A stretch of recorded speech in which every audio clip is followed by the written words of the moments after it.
Good morning, Teacher Anna. May I help you carry the books? Tip number 7. Be a courteous citizen. Just like Ben, be pleasant and polite. Remember to say thanks if someone has helped you. Sure. Thank you, Ben.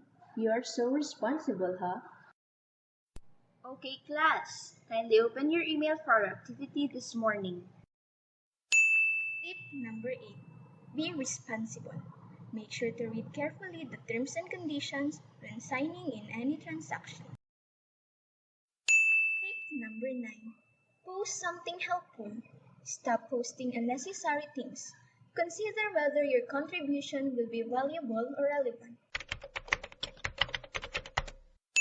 Lastly, for tip number 10, acknowledge intellectual property rights. Make sure you give others credits for what they have done or created. So, my dear teachers, I hope these little scenarios and tips will remind us to be a true digital citizen. Thank you so much for watching.